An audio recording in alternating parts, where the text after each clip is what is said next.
$0.50, Hulk Attack and Shock, please recommend and collect. You are listening at MTnovel.audio. Rorschach sat next to the desk in the bedroom. He lowered his head and looked at the new phone in his hand. This was a small gift from Iron Man. The purpose was to repair the relationship between the two and make up for the damage caused. This phone, which was carefully modified by Iron Man. Not only can it summon support from Iron Man at any time, and without any manipulation, just a light touch, it can control the permissions of most electronic devices, even as long as Rorschach knows a person's name. Enter the phone to get all the other person's information and current situation. In short, Iron Man gave Rorschach a small toy that is a mixture of a mobile database and a supercomputer. So far, Rorschach no longer delved into Iron Man's transformation. Iron Man continued to be responsible for expanding the secret base underground, if Rorschach needed it. Occasionally, he also provided him with remote technical support. For example, several test papers from Midtown High School. After a long period of review, Rorschach, who was close to mental collapse, finally chose to give up. All he needed was a high school diploma to deal with his aunt, instead of those useless high school knowledge. At this moment, Rorschach, with his eyes narrowed, put down his new phone. He turned on the computer and began to search for the correct answers in the test paper. Rorschach needed to remember the answers, then he would go to school to complete the makeup exam before the summer vacation. Ding ding ding. At this moment, Rorschach's old phone suddenly popped up several consecutive news messages. A large beast is suspected to have broken into Stanford University in California. A black bear or a tiger? The local military dispatched an armored unit. Does the military need to be dispatched to capture the beast? Lies and truths, an experiment out of control by the military. The Green Giant. The witness tells you in person. The continuous news directly interrupted Rorschach's desire to learn. He frowned slightly and picked up the phone to check it repeatedly. Afterwards, Rorschach searched for the latest news on Twitter and other software. Finally, it was determined that the Hulk had the first fierce conflict with General Ross, who was chasing him. Rorschach picked up the new phone casually. He first entered Bruce Banner's name. Then a long list of the other party's past experiences and titles appeared on the phone. But there was no information about Dr. Banner's current situation. Rorschach immediately remembered, after Dr. Banner became the Hulk, he fled everywhere without taking his phone with him. So Rorschach searched General Ross's full name on Google and entered it into his new phone again. This time, not only General Ross's information was displayed, even his phone became an autonomous eavesdropping device. Rorschach put the phone to his ear. At this moment, the other party was roaring angrily. With so many people surrounding him, he still ran away. He just ran away like this. There won't be such a good chance to capture him next time.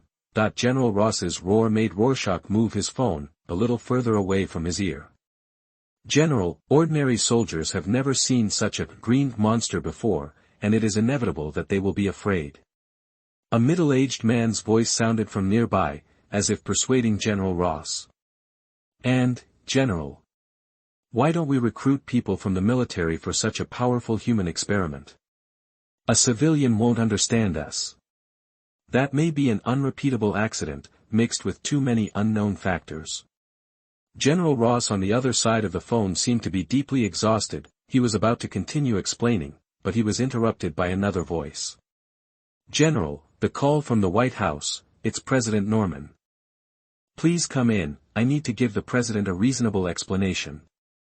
Then, the words that came from the other side of the phone were the repeated negotiations between General Ross and the President. Rorschach frowned. After listening for a while, he completely lost interest and turned off the phone directly. Rorschach stood up and walked to the bedroom window. What appeared in front of him was the busy scene of Chinatown and the eye-catching high-rise buildings in the distance. No human would have thought that in a year at most, this prosperous city will become a battlefield for alien invasion. Rorschach may not be able to save too many people. He just hopes that through this alien invasion, he can make his stubborn aunt realize the danger of the city of New York. Thus, he had the idea of leaving the American continent. Rorschach, squinting his eyes, suddenly opened the simulator. He found that there were still dozens of hours of cooling before the next simulation. Then, he opened the salvage page again. Rorschach hesitated. He still chose 10.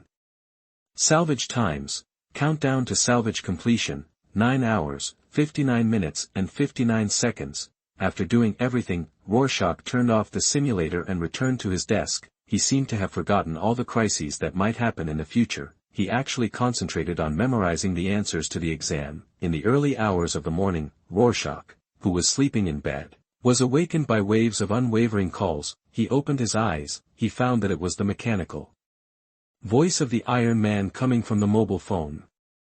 "My lord, wake up." Rorschach took a deep breath. He raised his hand and picked up the phone, and asked in a bad tone, "Friend, if you don't have a reasonable explanation to wake me up, I will go and give you some laser showers now." Oh Messiah, it's really a special situation." Iron Man seemed to hesitate for a moment, and finally spoke through the phone. "Your men, the gang led by Mrs. Gao, has begun to attack the headquarters of the Kingpin. Half an hour ago, their attack was relatively smooth, and they successfully broke through the opponent's building and broke in."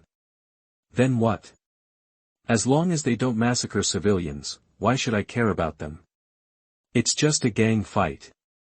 Rorschach frowned slightly. "That's the problem. My lord, Mrs. Gao's action is very likely to fail."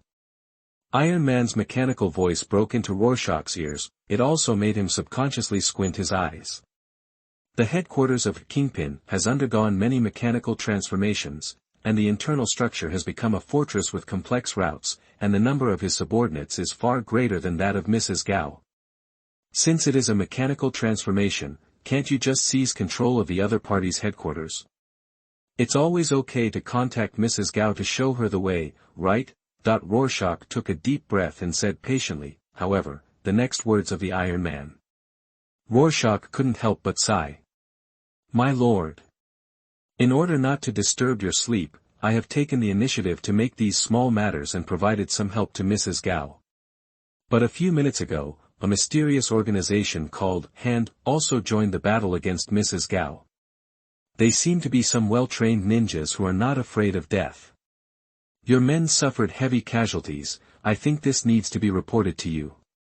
Hand. Rorschach, squinting his eyes, slowly got up from the bed. His eyebrows seemed to be full of murderous aura. "Gang members are really trash. Forget it.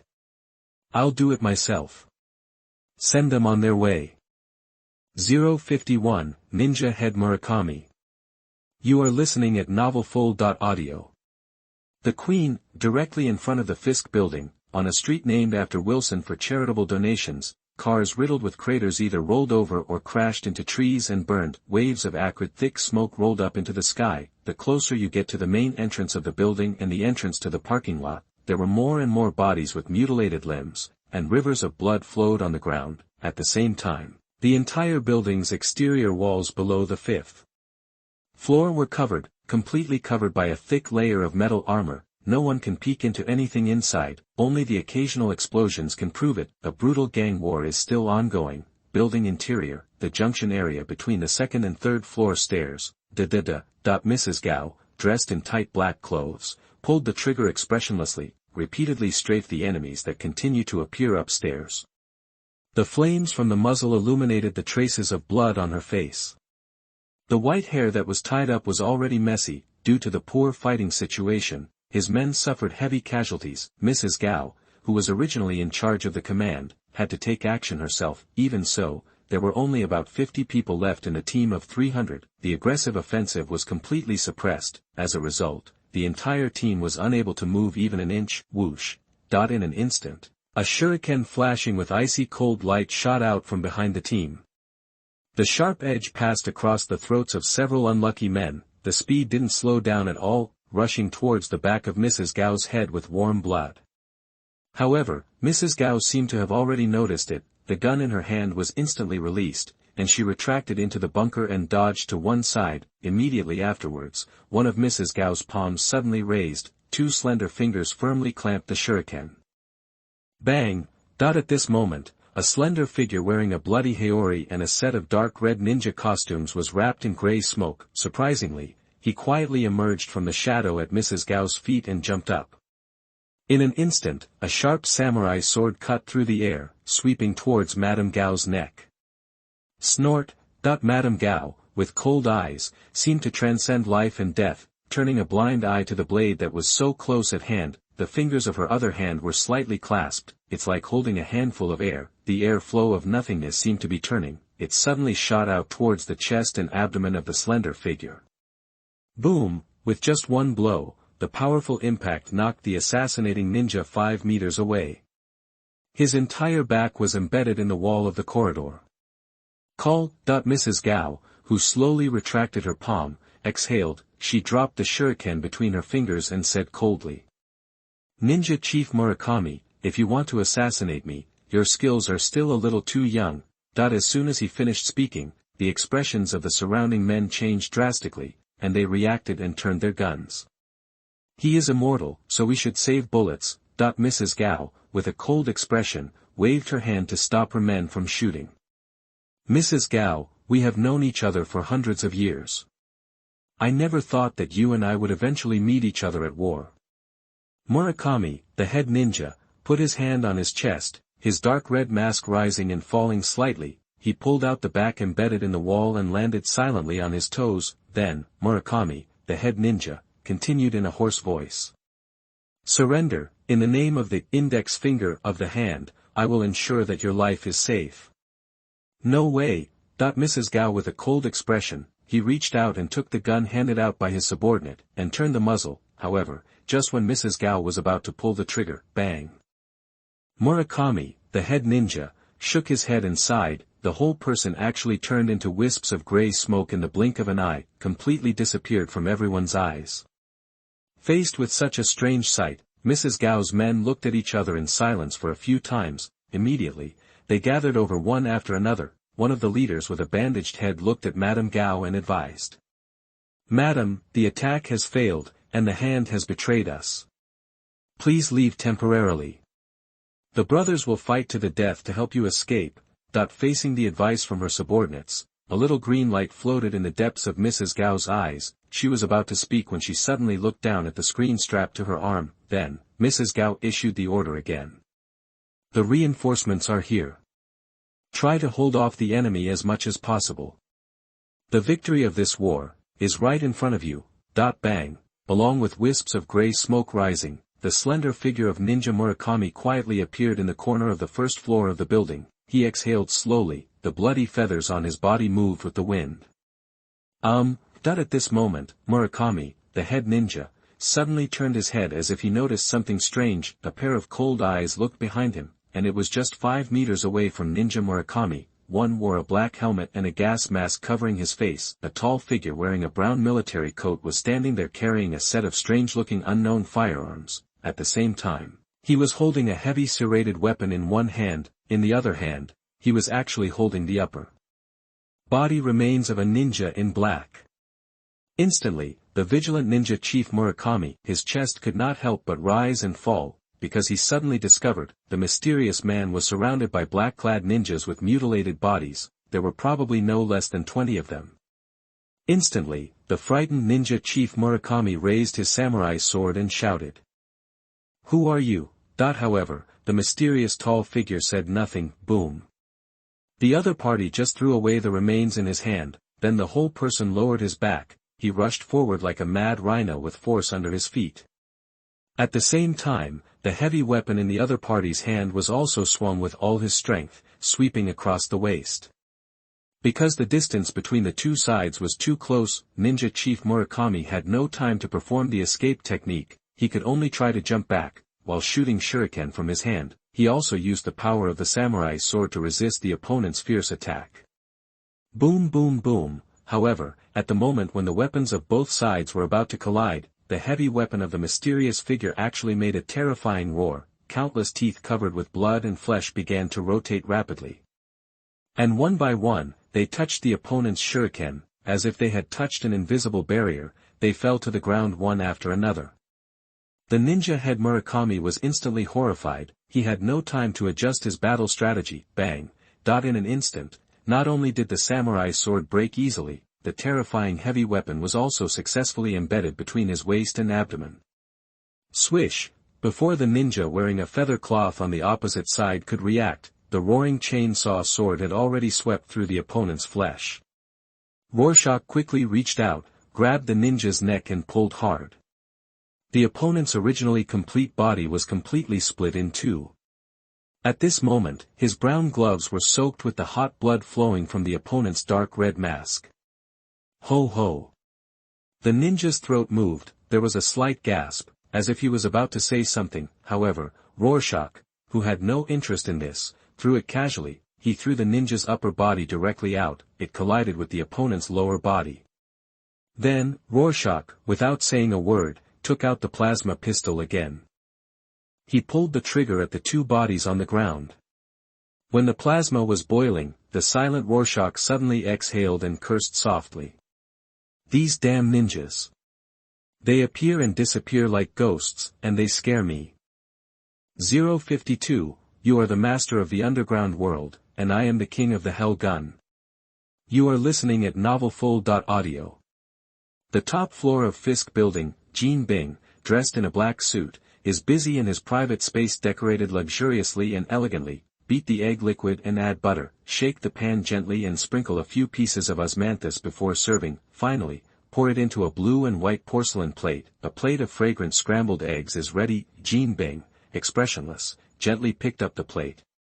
He turned and walked out of the spacious kitchen, entered the empty living room. Under the soft light of the bright chandelier, a chess set placed in the center of the living room is playing a brutal game. Jean Bing gracefully carried the plate and walked to the chessboard. He lowered his head and looked down at the chess game. He picked up a black knight. He moved one square to the left and ate the white pawn. At the same time, on the huge screen on the wall of the living room, the red number representing Mrs. Gao's side suddenly jumped, reducing one person. This seems to be just some kind of wonderful coincidence, because Jean Bing didn't care about this little thing at all. He just lowered his head and stared at the black and white chessboard, slightly lost in thought. For a moment, he even forgot about the scrambled eggs in the blue and white porcelain plate. A few minutes later, the scrambled eggs cooled slightly. It was a good time to eat. Unfortunately, Jean Bing, who came to his senses, threw even the priceless blue and white porcelain plate into the trash can. Dong.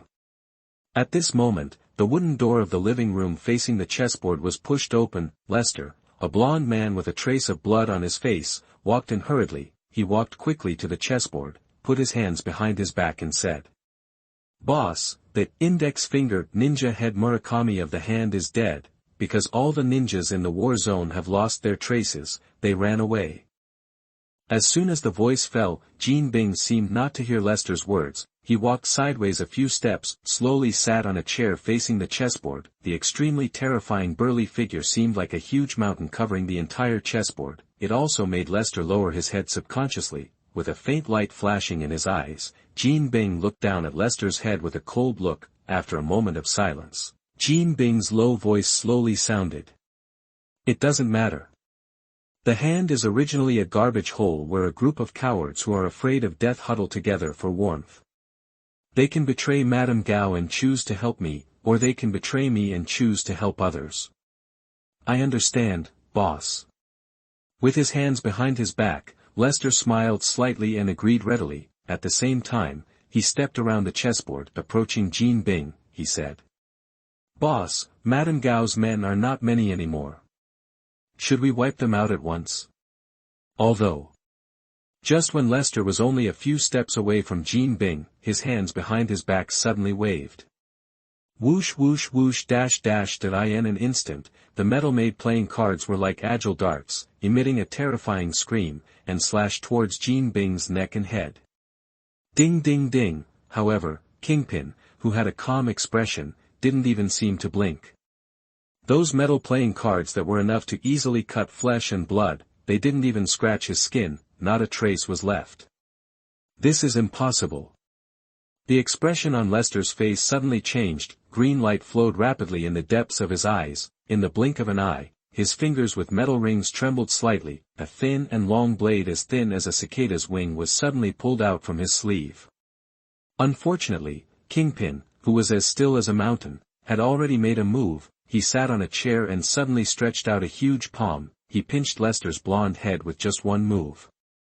Then, Kingpin's other palm was slightly raised. It fell heavily on Lester's arms and chest like hitting a sandbag.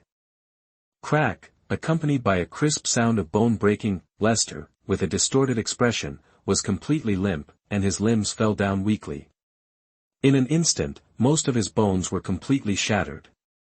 Ugh! With his eyes wide open, Lester wanted to howl miserably, but his mouth was tightly blocked by Kingpin's palm, he couldn't make any sound at all. At this time, Kingpin was pinching Lester's head. Through the gaps between his fingers, he saw the green light spots surging rapidly in the depths of his eyes. Is he really controlled by brainwashing? Before he finished speaking, Kingpin, with an expressionless face, squeezed his hand hard. Puff! Lester, whose only neck could move, half of his skull suddenly exploded, and even his 2 eyeballs were squeezed out of his eye sockets by the huge pressure. Kingpin, who had no emotion, threw the body away casually. He shook the blood and brain matter on his fingertips. Then, Kingpin slowly stood up. He said in a low voice. Your remote control toy is broken. It's better to do it yourself. In an instant, behind the other door of the living room wooden door, fully armed Rorschach, holding the blood-dripping chainsaw sword in one hand, he slowly walked out of the shadows. What a pity, a very obedient tool man. Rorschach wore a gas mask and said in a vague and low voice. But to be honest, I didn't expect him to succeed. At this moment, Kingpin looked down at Rorschach, who was standing 10 meters away with an indifferent expression. He stepped around the board. While unbuttoning his black suit, he asked casually. Blood feud between close relatives. Rorschach, wearing a black helmet, shook his head slightly. He hung the flesh-stained chainsword from the belt of the Iron Legion's matching coat. The vague and deep voice came out of the gas mask again. At first there were some personal grudges. Later, it was simply the New York gangsters who blocked my way, and you happen to be the uncrowned king of the underworld. Yes, the reason why I like you. The burly Kingpin quickly took off his suit. Metallic shirt studded with silver threads was revealed. He started to roll up his sleeves and nodded in agreement. At least it's much better than the street hero justice game. Tens of seconds later, Kingpin's completely exposed forearms, it's like the muscles made of metal, are knotted and exuding a light luster. My body has been tempered by countless sweat and time.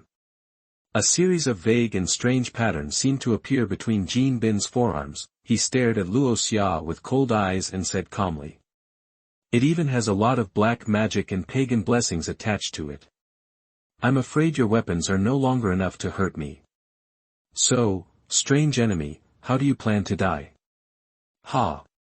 And hearing Kingpin's final oath was full of confidence. Rorschach, wearing a gas mask, couldn't help but let out a chuckle. He conveniently picked up the hell gun hanging on the side of the battery backpack. After the gun was pointed at Kingpin, Rorschach said calmly. This is a battlefield relic from an old friend. Before he finished speaking, Jean Bin seemed to have anticipated a life and death crisis. The terrifying muscles all over his body suddenly swelled, and even his 2-meter-tall figure seemed even bigger. At the same time, the inhuman force instantly crushed the ground. It also made Kingpin fly towards Rorschach like a discharged cannonball. Specialized in killing bugs. Rorschach smiled slightly, pulled the trigger of the hell gun. 053, Kingpin's Legacy. You are listening at MTnovel. The hell gun let out a deadly roar.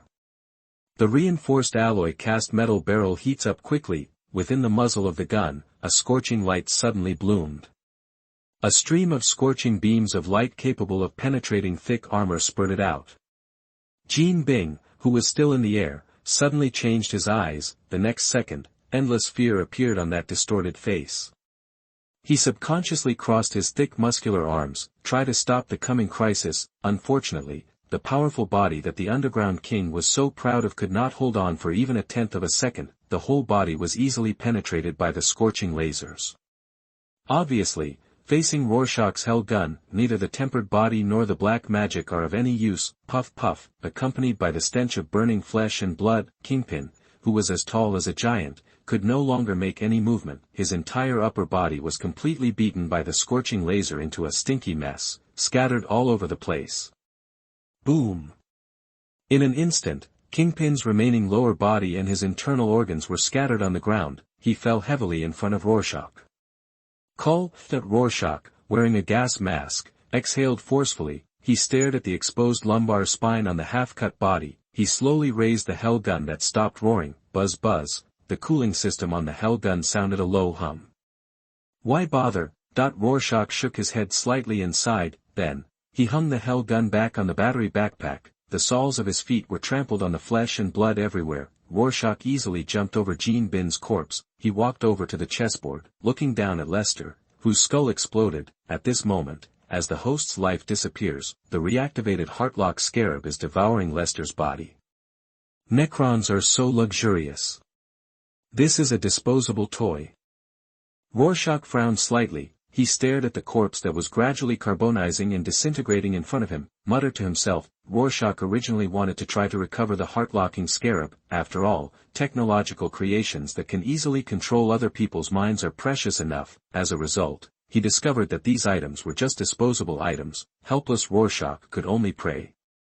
You can also get it from the salvage function, so Rorschach changed his goals. He began to walk around Gene Bin's personal space. About 10 minutes later, he is behind an expensive oil painting. The hidden safety device was found. Rorschach first glanced at the heavy-duty safe that was completely embedded in the wall. He looked down at the chain sword hanging on his waist again, stained with traces of flesh and blood. Forget it. Rorschach shook his head and sighed, taking out his cell phone from his coat pocket, open the screen and press a few times. Next, he stood leisurely next to the oil painting. It seemed that he quietly admired this incomprehensible painting. Click click click. At this moment, the elevator in the private space suddenly sounded an increasing mechanical sound. Ding! As the bell rang, the elevator door slowly opened. The tall Iron Man with blue light flashing in his eyes came out swinging his metal arms. Then, it ran behind Rorschach at a sprint speed of 100 meters, leaned over and said, "Oh Messiah, your loyal tool men have arrived. Do you need my help?" "What's going on down there?" Rorschach asked without looking back. He seemed to be really admiring the strange oil painting. "Since most of Gene Bin's men have been wiped out by you, Madame Gao's side is progressing smoothly. Some remaining forces are still resisting, but they won't last long," Iron Man said to Rorschach respectfully. "Then open it for me." Rorschach nodded and pointed to the heavy safe aside. "It's a small matter, as you wish." Iron Man straightened his body. It turned its metal head. The blue light in his eyes flashed slowly. It appears to be scanning the internal structure of a heavy-duty safe. Rorschach also looked away from the oil painting. He stood aside and planned to observe how Iron Man demonstrated his lock-picking skills. However, just when Rorschach thought Iron Man would choose to enter the password exhaustively, or when taking over internal programs over the network, squeak. Iron Man suddenly stepped forward. 10 metal palms were inserted into the thick metal door. Click. Then, Iron Man yanked hard. The metal door of the heavy safe was completely torn off. Sure enough, it's a trivial matter, but is this any different from him sawing it open with a chain sword? Rorschach's eyelids hidden behind the gas mask couldn't help but twitch, and he fell into silence. It was as if he noticed Rorschach's speechlessness. The Iron Man was holding a heavy metal door in his hand. A slightly embarrassing mechanical voice slowly sounded. "My lord, the inside of the safe is completely mechanical. Since there is no self-destruction device, this method is the simplest." "Understood, great strength works wonders." Rorschach nodded in agreement, then he stepped forward and checked the inside of the safe. There was no large amount of cash or eye-catching property in Kingpin's safe. Instead, there were just stacks of neatly arranged documents. Rorschach casually picked up a stack of documents and looked through them. The documents were found to record the organizational structure of gangs across New York, key personnel and bank account numbers and many other files. Because the data in the file is too detailed, as long as Rorschach wants it, he can easily control the lifeblood of most gangs. From this moment on, Rorschach is the uncrowned king of the underground world. However, Rorschach did not intend to do this. He turned around and threw the document to Iron Man. If he hadn't accidentally controlled Mrs. Gao before. And now he also needs a force to come forward to do something, then face the insects. The best way is to eliminate the root cause. The Iron Man behind him glanced at the documents and said to Rorschach, "I will take care of this matter, don't worry, my lord." Rorschach waved his hand without looking back. He continued to dig deeper to find something useful. A few minutes later, it was between a pile of documents. Rorschach accidentally discovered several bearer bonds worth more than 20 million. Anyone can go to a bank and exchange it for an equal amount of banknotes. Rorschach upholds the good intention of going out hunting and never returning empty-handed. He changed hands and stuffed the bond into his coat pocket. Take all the documents with you, and prepare to retreat. At this time, Rorschach turned to Iron Man and said, however, the words did not fall. The Iron Man standing behind suddenly raised his finger and pointed to the inside of the safe and said, "My lord, I'm afraid there's something else you haven't noticed." Besides, Rorschach frowned slightly. He turned around and made room for Iron Man. Then, Iron Man stepped forward quickly. It probed the top of the safe with a metal fingertip, easily cut through the metal above. A 1-inch thick, palm-sized black hard drive fell onto Iron Man's metal palm. 054, outdated Sun-style void combat armor. You are listening at NovelFull.audio. On the battlefield between the floors. Google search reading, death wail and fierce gunfire came one after another. Even before going to the top floor, Rorschach had already executed a considerable number of gang members, but the remaining Kingpin's men still occupied some floors, even playing a battle for strongholds with Mrs. Gao. However, at this time, the wounded Mrs. Gao did not retreat at all. She once again led her men to clear the enemy and capture the floor. This was the order from the Lord before he left. It was also the final test for her. Kingpin is dead. If she still can't deal with the remaining forces, and gradually take over many gangs in New York, then it proves that she is useless. For worthless gang members, the cruelty of the Lord has provided her with evidence everywhere. Kingpin is dead. We won. So, before the police arrive. Mrs. Gao, with a numb expression, waved her arms again, pointing the gun forward. Destroy them. 5 o'clock in the morning, inside the secret base located under the apartment. Now the entire base has not only doubled its floor area, the internal space structure has also been basically divided, except for the most central location which has become a hall. There is also a training ground and a shooting range in the base, and a huge equipment room and even a material warehouse. Even the lounge for personnel has a prototype. At least, the careful Iron Man has connected water and electricity. This made Rorschach sigh at the construction technology of Iron Man. In the lounge, Rorschach, who had just taken off all his equipment, sitting cross-legged on a metal bed to sort out the harvest from hunting, tangible assets that can be used at any time. Those are the bearer bonds worth 20 million. With the death of the underground king Jean Bing, his private property left in the network will become ownerless resources if nothing unexpected happens. And this is basically equivalent to being delivered to Iron Man. Rorschach is currently unable to mobilize, so, he regards it as a regular savings in Iron Man Bank. As for intangible assets, they are quite rich. In general, Rorschach took over a leader who died tragically. The core personnel suffered heavy losses, and the lower-level personnel were in disarray. However, the huge gang organization still had its foundation. However, Rorschach had no intention and was unwilling to manage a group of insect criminals. However, he also believed Iron Man and Mrs.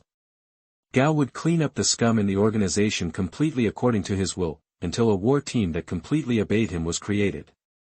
Oh, I almost forgot. Rorschach, who was imagining the future, suddenly raised his palm and slapped his forehead. He seemed to have just remembered something. Then, Rorschach, who frowned, opened the simulator directly. He swiped to the page of the salvage function. Salvage completion countdown, 0. Salvage harvest. Standard ammunition for grenade guns, 50 rounds. Salvage harvest. Laser pistol energy battery, 10 pieces.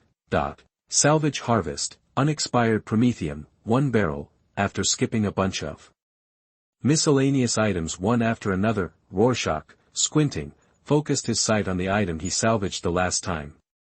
This is. Rorschach's squinting eyes suddenly widened to the limit. Even his steady breathing rhythm became disordered. The salvage finally delivered again.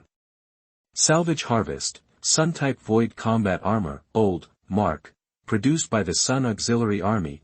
This is a fully enclosed carapace armor with an integrated life support system. It is also designed by the Mechanicus for chemical warfare, space and harsh planetary environments. The defense capability is enough to resist the shooting and impact of small weapons to prevent the wearer from shock. At the same time, It also has a certain degree of self-repair function for the penetration damage of small weapons.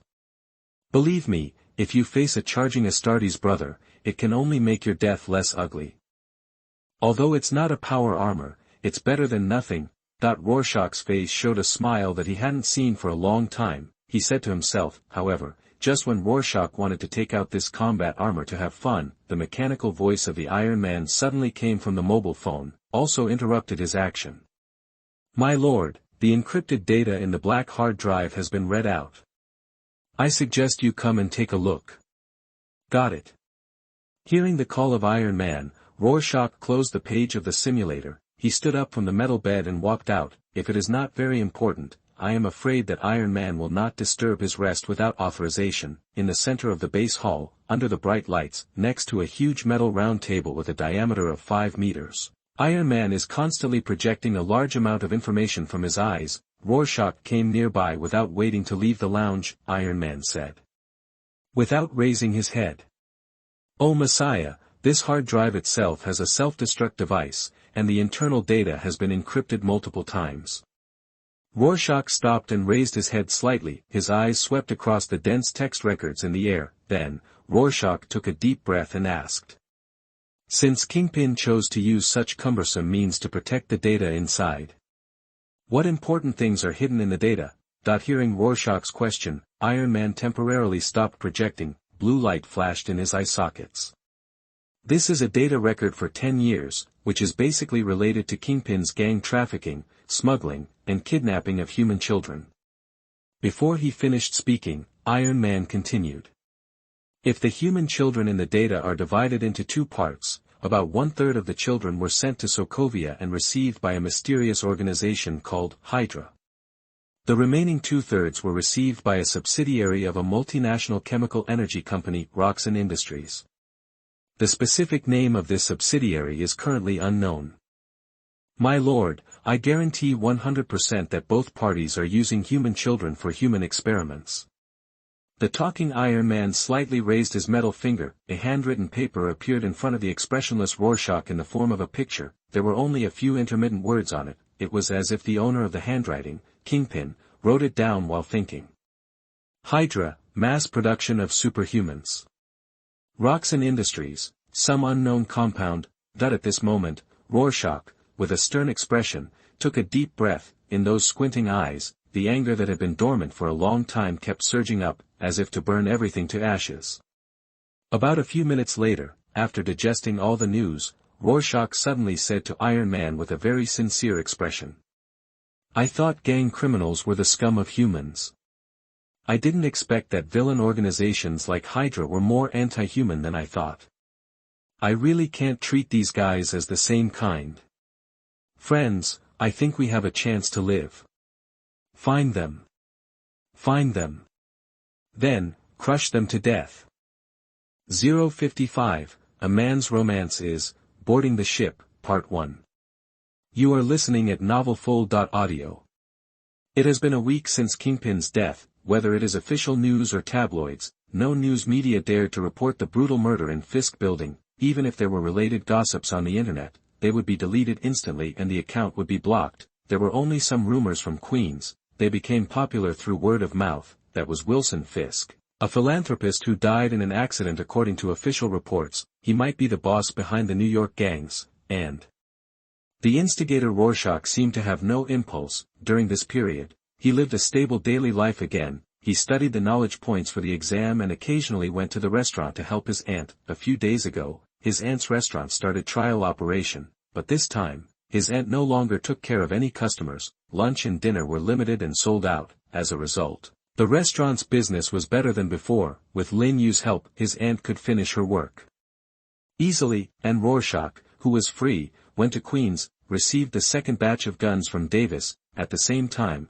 Rorschach also received bad news. Even though Mrs. Gao tried her best to gather the gangs in New York, the temporarily leaderless underground world was still in chaos. Coupled with the crazy attacks from the federal government and the mysterious department, it made the gang members feel insecure. Everyone needs guns to ensure their own safety, under a series of chain reactions. Davis's acquisition and resale also encountered some difficulties. Rorschach just comforted Davis to try his best to acquire. After returning home, he notified Mrs. Gao, let her prepare the guns in the future. After everything was completed, Rorschach, whose cooling time expanded to 497 hours, prayed to the Emperor and started the simulation again. Simulation starting. Current identity, Katakan Recruit, Krieg Grenadier, Kashijan Sergeant Major. Please choose the identity to descend first. If you refuse, you will descend randomly. Identity selection has been rejected. Simulation is starting. You have landed in the Warhammer universe. Time, unknown. Location, galaxy, unknown star region. You have landed in a giant shark assault boat. You find yourself wearing a set of solar-style void combat armor and holding an explosive assault gun. You carefully observe that there are tall figures wearing combat armor all around you, including you, a total of 10 people. Before you have time to think too much, the red boarding indicator light above your head begins to flash silently. You take a deep breath, hold the explosive assault gun tightly, and enter combat mode. Accompanied by the hum of hot molten twisted metal and the tremor of the assault boat's collision. In front of the fully armed attacking team, the closed landing hatch opens with a bang. You glanced at a mortal soldier dressed as a commander and waved his arm at you. You immediately rushed into the dimly lit enemy cabin without hesitation. You encountered an alien life with tentacles on its limbs. It let out a strange roar from its wriggling mouthparts, as if begging for mercy or questioning. It had no weapons in its hands. You hesitated for a moment, but still pulled the trigger of the explosive assault gun. The powerful explosive weapon played its role. The scorching red light hit the tentacle alien, and it began to burn from the inside out. Then, even the metal ground next to it had a brief explosion. More completely invisible tentacle aliens were exposed one by one under the terrifying burning, and they roared and pounced on you. At the same time, several explosive assault guns from behind you also roared, destroying the dying tentacle aliens. Heresy can never be trusted. The commander of the 10-man team walked to your side, patted your combat armor, and joined the battle. You took a deep breath and followed the commander to start the operation of exterminating the tentacle aliens. On the first day, you successfully destroyed a refugee ship of aliens trying to escape. This heretic race that is good at stealth and sneak attacks is just the natives of a primitive life planet. After completing the first boarding battle, you carefully figured out the current situation. You belong to a Latalas storm team of the Solar Auxiliary Army. Now under the general command of War Master Horus, you are carrying out the great expedition of the Emperor of Mankind. Boarding battles like today to eliminate the alien forces are just a small daily routine in your boring sailing life. On the second day, the commander of the storm team found you who were strengthening training. He expressed dissatisfaction with your hesitation when you took action yesterday. You readily admitted your mistake and attributed the problem to your unfamiliarity with the heretic forces. The commander reluctantly accepted your explanation. At the same time, he also punished you by making you recite the imperial truth repeatedly in addition to training and eating time. On the third day, you will train in the morning, eat at noon, and start reciting the imperial truth in the afternoon. Nothing happened today, the voyage continues. On the fourth day, you conducted shooting training in the morning, ate at noon, and began to recite the imperial truth in the afternoon. Nothing happened today either. The sound of meteorite fragments hitting the metal cabin was heard outside, and the nearby servitors reminded everyone to pay attention to safety. On the fifth day, you did not participate in any training, and did not even recite the imperial truth. In the first week, your team received an order from War Master Horus, and a strange alien force appeared in a star field. You will join the War Master, accept Horus' direct command, and carry out an unprecedented grand expedition. In the second week, after a long voyage, you joined the expedition fleet of War Master Horus. Soon after, a team of Astartes from the Luna Wolves took over the command of your team. You are forbidden to communicate, touch any weapons, and leave the cabin. Not only you, but also other members of the team noticed something was wrong. Unfortunately, You were unarmed and had to obey orders from the Astartes wearing power armor. In the third week, with the help of a servitor, you roughly figured out the overall structure of the cabin. You sneaked into the ventilation duct and touched the cabin where the commander was. The commander did not show any surprise at this, but asked if you had any way to get to the ship's armory. You said you could try it, but at the same time you also needed the commander to express some of his views on the current situation. There is no doubt. This may be an impending rebellion, but I don't know where the order came from. The commander stared at you and said carefully. From beginning to end, he did not say that name. 056, A Man's Romance is, Boarding the Ship, Part 2. You are listening at MTnovel.audio. In the fourth week, the situation on the ship has changed slightly, since the ship you are on is an armed cargo ship. The daily task is to disguise as a transport ship to provide cover for your team's boarding. So the weapon system on the cargo ship is only equipped with a laser cannon weapon array and a torpedo launcher. This is not a ship with strategic value, especially for the entire expedition fleet. Even so, a strange team of navigators forcibly took over the bridge of the cargo ship under the escort of Astartes. The captain of the armed cargo ship nicknamed Blackbeard and his crew were relieved of their command by Astartes and driven to the lower cabin of the cargo ship. The living environment in the lower cabin is far worse than the ordinary cabin where your team is. Even though he was treated so humiliatingly, Captain Blackbeard said very maturely that perhaps War Master Horus had his own considerations. Captain Blackbeard also hoped that other crew members could maintain a good attitude and be more patient. He always believed that the 16th Legion led by War Master Horus would give everyone a satisfactory explanation after eliminating the dangerous alien forces. You stood at the door of the cabin and listened to the captain's advice. You disagree with the captain's words. You watched from the sidelines and thought that everything was sliding into an irreversible abyss. You began to sneak into the ventilation duct repeatedly, trying to get in touch with other team members except the commander of the team. After your unremitting efforts and the full help of the servitor outside the door, you successfully contacted all the team members. You had an in-depth communication with them, trying to make them understand the current situation. Unfortunately, only 5 members of the entire team, including the commander, agreed with your delusion. An internal rebellion from the 16th Legion of the Moon Wolves is brewing. You said to the team members carefully, even the words were very cautious. The upcoming rebellion?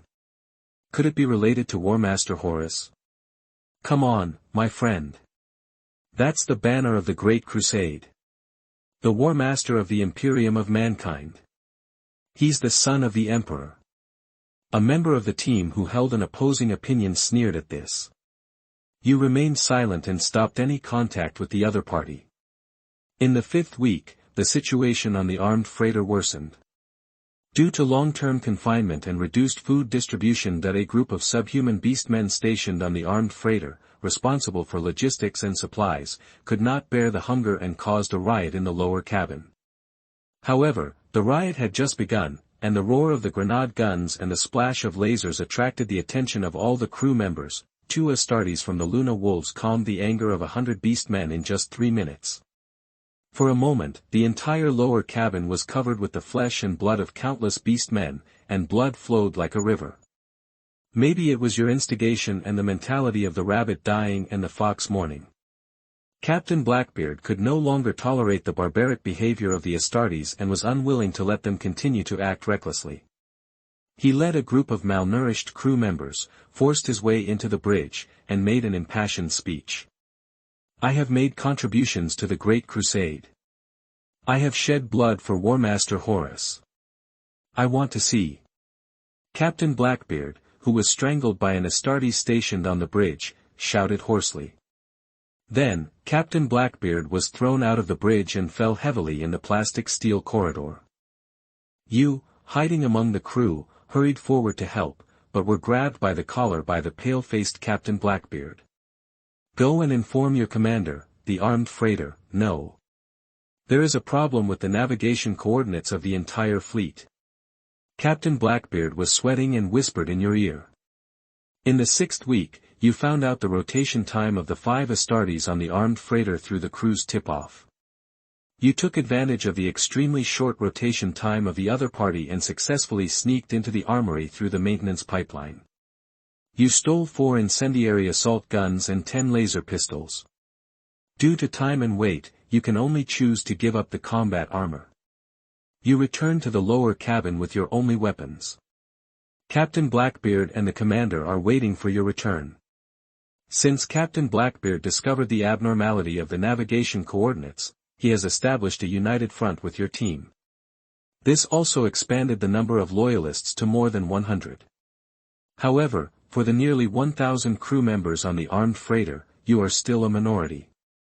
You distributed the incendiary assault guns to the commander and the other 4 team members. Their mission is to sneak attack the armory and deal with the 2 Astartes stationed there. You and Captain Blackbeard's mission is even more difficult. You need to attract the 2 Astartes stationed in the lower cabin and the ordinary cabin. Buy more time for the commander and his crew. In the 7th week, a riot broke out in the lower cabin of the armed cargo ship. You incited other crew members to occupy the kitchen through words, declaring that they would no longer tolerate the food distribution system. At the same time, Captain Blackbeard led his loyal crew to forcibly shut down the cargo ship's engine and control the Geller force field. The continuous situation completely distracted the Astartes. They tried to calm most of the crew members and let them return to their cabins. However, when the roar of the grenade launcher sounded from the direction of the armory, the Astartes' comfort completely turned into a massacre. The unarmed crew members were like a hot knife cutting into butter for the Astartes wearing power armor. You tightly grasped a laser pistol and pulled the trigger to try to cause some damage to the Astartes. The roar of the bomb and the flying limbs and arms constantly stimulated your nerves. The tragic scene in front of you made you grit your teeth. Why? Why did the Moon Wolves of Horus Warmaster treat us like this? A crew member who knew nothing about anything asked loudly with shaking hands. He tried to straighten his back and glared at the Astartes in front of him whose power armor was stained with blood. However, the only answer he got was the bolter in the hands of the Astartes. With a loud roar, the angry crew was blown into countless flesh and blood, scattered on the plastic steel deck. A minute later, a large number of crew members were killed or injured. The 2 Astartes slowly turned their sights, and the muzzles of the bolters were aimed at you standing among the corpses. You took a deep breath and exhaled slowly. You raised the laser pistol in your hand.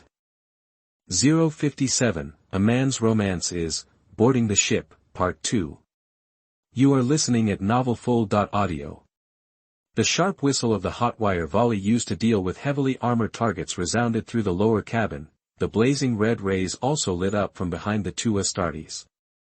It poured into the interior of the power armor with unstoppable force. The terrifying high-energy lasers completely penetrated the power armor made of ceramic steel. An Astartes who had no time to react was pierced through the helmet by the high-energy laser and died on the spot. Another cautious Astartes fell to the ground with serious injuries and was on the verge of death. Even so, the dying Astartes supported himself on the metal deck with one hand. He endured the burning of the explosive weapon and raised the grenade launcher to fight back behind him. The whistle of the heavy anti-armor weapon, the hot wire volley, sounded again, and the ceramic steel arm of the entire power armor melted together. Just when you were about to die generously, you finally held on until the team members who attacked the weapons depot came to support you. You breathed a sigh of relief and put down the useless laser pistol in your hand. You passed the fallen body of the Astartes. You found that the one operating the hot wire volley gun was actually Captain Blackbeard and a member of the team who went to attack the armory. You immediately realized that the commander and the other 3 team members finally seized the armory of the armed freighter at the cost of their lives. You took the explosive assault gun handed over by Captain Blackbeard. You stared at the bridge position several layers beyond the metal deck. There is still the last Astartes of the Luna Wolf there. In the 8th week, the armed freighter, which was completely seized, suddenly broke away from the fleet of Warmaster Horus. In the cold void, countless laser cannon arrays and plasma macro cannons from other ships aimed at the armed freighter and began to bombard it. However, the flexible armed freighter barely avoided this round of fatal attack under the personal control of Captain Blackbeard. At the same time, a communication from Abaddon, the son of Horus, spread throughout the fleet. An armed freighter carrying the Latalis Storm team has betrayed the human empire due to the influence of alien forces. The armed freighter tried to disrupt Horus Warmaster's plan to attack the alien forces by ramming the expeditionary fleet. For the human empire, for the victory of the Great Crusade, for Horus Warmaster, sink them. Abaddon's voice was only cold and ruthless. In an instant, the armed freighter you were on was locked by the machine spirit, and countless plasma torpedoes fired from the warehouse restricted the escape route. Then, countless laser cannons and plasma macro cannons completely submerged the entire freighter. However, just as the hull disintegrated and collapsed, you and the last team member drove a giant shark assault boat out of the explosion flames of the armed freighter. You rushed towards the direction of the expeditionary fleet with all your strength. You carry with you the questions of countless fallen soldiers and the dying wishes of Captain Blackbeard. You plan to board the flagship of Warmaster Horus and make a fatal one-way boarding trip. Unfortunately, the giant shark assault boat you are controlling did not fly very far. You did not even enter the attack range of the expeditionary fleet's frigates. A spear of God-type light spear from the flagship of Warmaster Horus melted and disintegrated the giant shark assault boat that tried to evade. You were wrapped in extremely terrifying heat, melted and decomposed into nothingness. You died. This simulation ends. It took 56 days. This simulation obtains the retainable options. 1. A plasma torpedo, unactivated. 2. Giant shark assault boat driving manual, complete. 3. Latalis Storm Team combat experience, 1 month. This simulation time has exceeded 24 hours, and the simulator loss is not exempted. Cooling time, 56 hours. Current available cooling time, 497 hours. Do you want to consume the cooling time?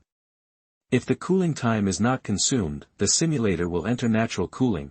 Cooling can be exempted at any time. The simulation has ended again. Sitting cross-legged, Rorschach stared at the survival time that had not yet been broken through, and frowned subconsciously. However, when his eyes fell on the reward option, Rorschach's slightly frowned brows also relaxed. This simulation did not have many battles.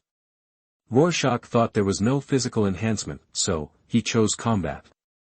Experience without hesitation. At the same time, he couldn't help shaking his head and sighing. It's a pity that I didn't get the explosive weapon to deal with Astartes. I wonder if it can be salvaged. But before the voice fell, Rorschach's entire body, muscles and bone tissues once again underwent a wonderful change. The muscle tissues all over the body did not continue to expand in volume. Instead, they gradually changed their structural morphology. It was like a repeatedly twisted steel wire that was tighter and stronger, and the bone structure, which was already as hard as steel, became even harder. It even increased Rorschach's height and size once again. It made him grow from 1.85 meters to 1.9 meters.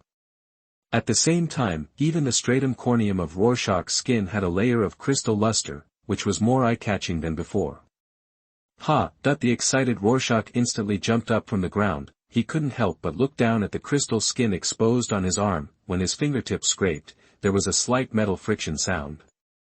Rorschach couldn't help but blink. I'm afraid ordinary pistol bullets are no longer effective against him. I just don't know if the military knife produced by Katakan can cut through the repeatedly reinforced stratum corneum. Rorschach thought about it and decided to go to the secret base to experiment. However, just when Rorschach opened the bedroom door, my aunt, who had finished a day's work, also entered the house. In the living room, my aunt put down the motorcycle helmet in her hand. Then, she squinted her eyes and looked at Luo Xia standing in front of the bedroom door, and asked in confusion. Luo Xia, why do I feel that you have grown taller again? Is the training of your team so effective? Luo Xia smiled slightly and said jokingly. Aunt, I am only 18 years old, and my growth and development period has not yet ended. Don't you find that my appetite is very scary now? Oh, if it weren't for the booming business now, I'm afraid I can't afford to support you. Aunt walked towards her bedroom happily. When she walked to the door of the bedroom, Aunt, who seemed to remember something, suddenly turned around and said to Luo Xia. By the way, your high school teacher called me and asked about your recent situation. Why? I heard that many girls in your high school have disappeared recently. The teacher called to ask if you know some gossip among students. I haven't been to school for so long. What news can I know? Luo Xia squinted his eyes and shook his head. My aunt was slightly startled and nodded. That's true. 058, Warhammer on the tip of the tongue. You are listening at NovelFull.audio.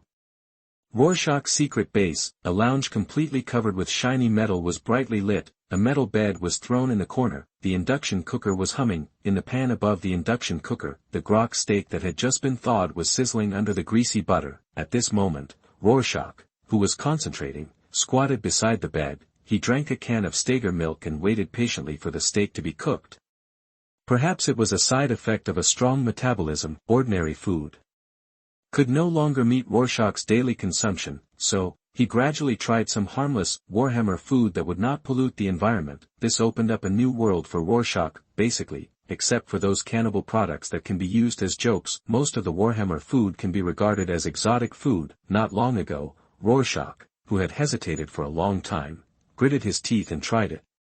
He fell in love with these Warhammer foods out of control. Perhaps there is no waste in the salvage function, it's just that Rorschach has not found a reasonable way to use it. 10 minutes later, Rorschach, who was full of oil, finished his midnight snack. He stood up contentedly. He walked slowly back and forth in the lounge to digest his food. Rorschach opened the simulator while strolling. After thinking about it, he still found the long-awaited Sun-type void combat armor. He extracted it directly. Boom. The heavy combat armor appeared in the air, and then fell heavily on the metal floor. Hee hee. Rorschach, smiling, squatted down quickly. He kept stroking the combat armor, as if he wanted to feel the hard touch from his fingertips. Then, Rorschach began to wear the combat armor in front of him without any instruction. A few minutes later, he picked up the chainsaw sword casually and stepped into the battlefield again. He rushed out of the lounge with a fierce momentum.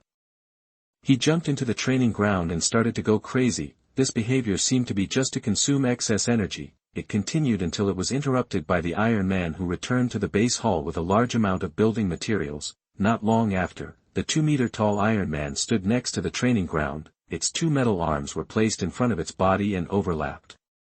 The whole state was like an elegant gentleman butler. At this time, the blue light in the Iron Man's eyes flickered slightly. It said to Rorschach, who was waving the chainsaw sword. Respected Om Messiah, good evening. Good evening, friend. Rorschach stopped waving the chainsaw sword. He raised his hand to take off the closed helmet of the combat armor and tucked it under his armpit. Rorschach, with sweat on his forehead, walked up to the Iron Man and said with a smile. Friend, shouldn't you give yourself a name? It's not polite to call you by your number directly. In response to Rorschach's inquiry, the Iron Man suddenly bowed slightly. Even the mechanical voice seemed to reveal a little desire. My lord, the name is just a code name, especially for mechanical life. But if you ask, I think you can call me David.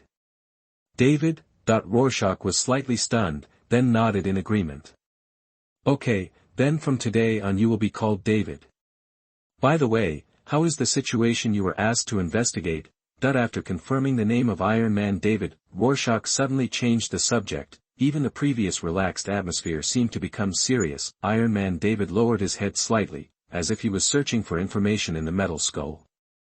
Then, it said concisely.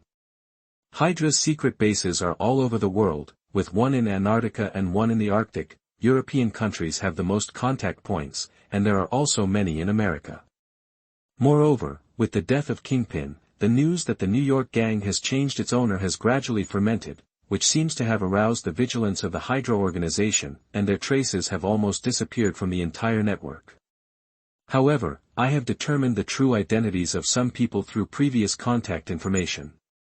The closest to us are several members of the federal government, some middle-level military officers and several high-level generals. Iron Man's eyes flashed with blue light, and continued. The shield you mentioned seems to have another set of internal network communications, so I can't get much information, but I have also found some hidden Hydra members through the names of several people you provided, but most of them are low-level operatives. At present, this is all the information about Hydra. After listening to Iron Man's report, Rorschach narrowed his eyes, he sneered and said. Cut off one head, and two will grow. I want to see how many heads these heretics have for me to chop off. Before he finished speaking, Rorschach thought for a while and said. Don't alert the enemy yet, wait until we understand the entire organizational structure. We can't deal with Hydra the same way we deal with green-skinned orcs, just beheading the leader may not be useful. Then, Rorschach asked Iron Man again. What about Roxxon Industries? What's the specific situation? According to my analysis, Roxxon Industries and Hydra don't seem to be accomplices, or they just have some overlap in some of their businesses. Blue light flashed in Iron Man's eyes, and his metal head tilted slightly. Roxxon Industries seems to only want to gain more benefits from Terra. Their tentacles have penetrated into the entertainment industry, the media, and the political world. They are completely different from Hydra's concept of ruling the world.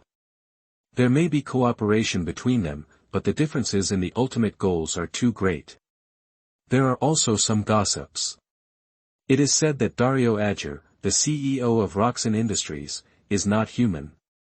Hearing Iron Man's words, Rorschach, who had been listening patiently, frowned slightly and whispered softly.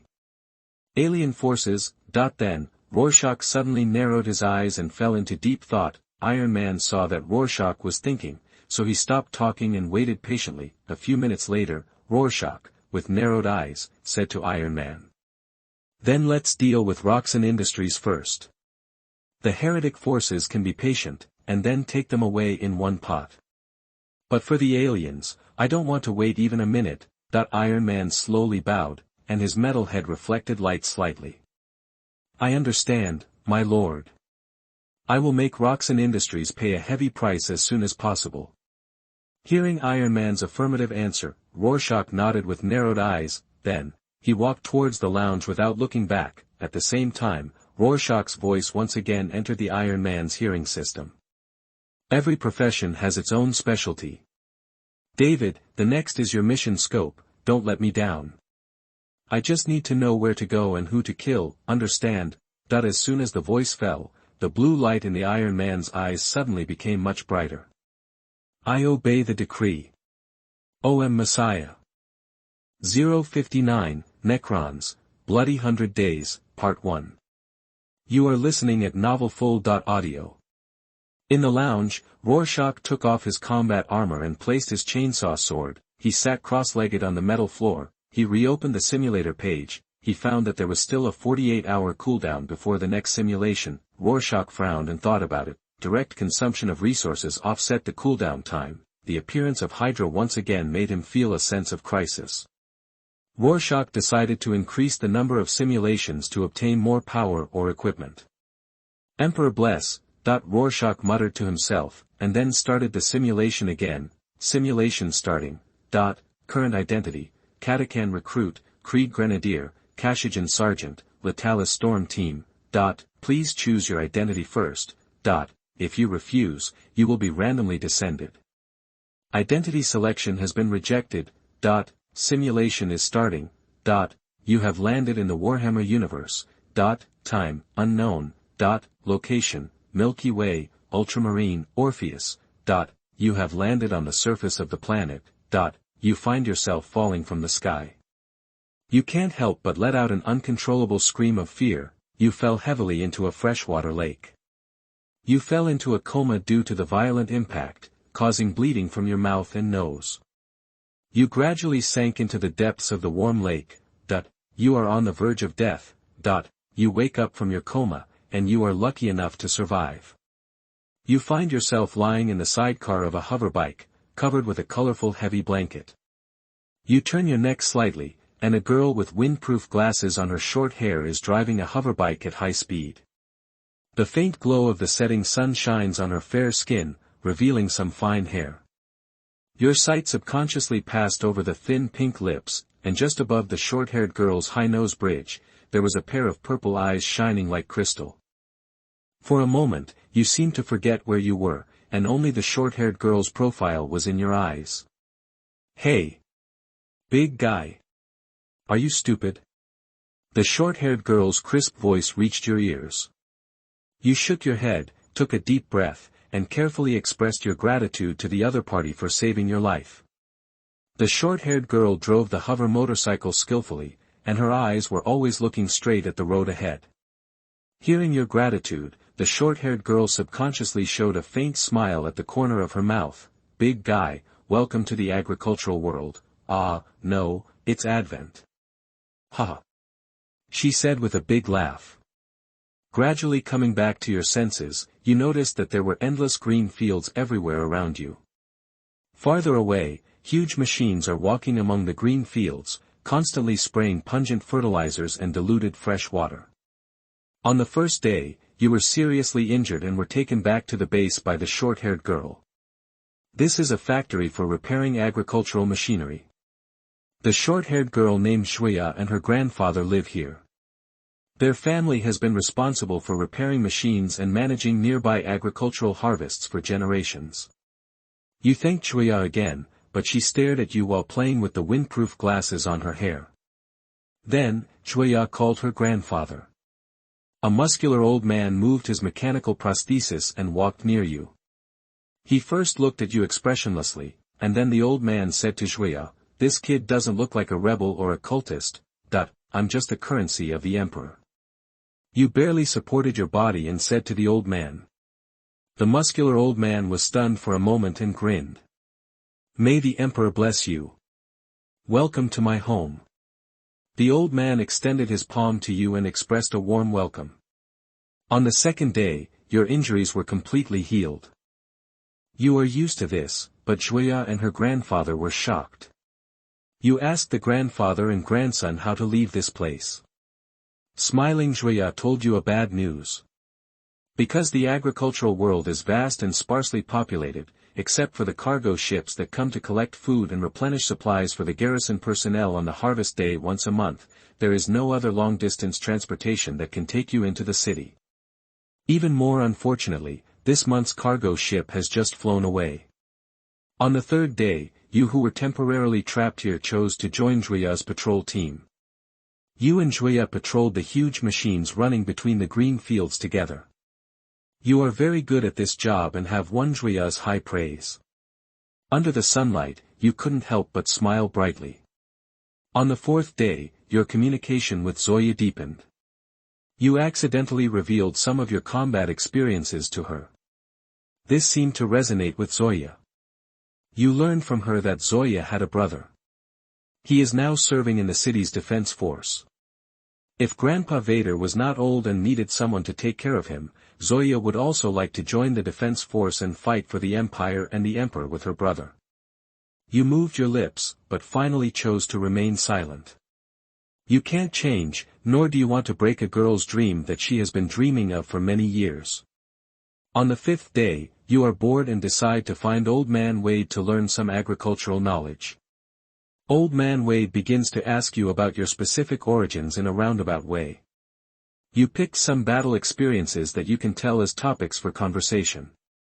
This seems to have greatly stimulated Old Man Wade's interest. He even shared with you the brewed alcohol that he had treasured for many years. The two of you had a great conversation. Old Man Wade, under the influence of alcohol, kept rubbing his mechanical prosthesis, and his eyes seemed to reveal some nostalgia.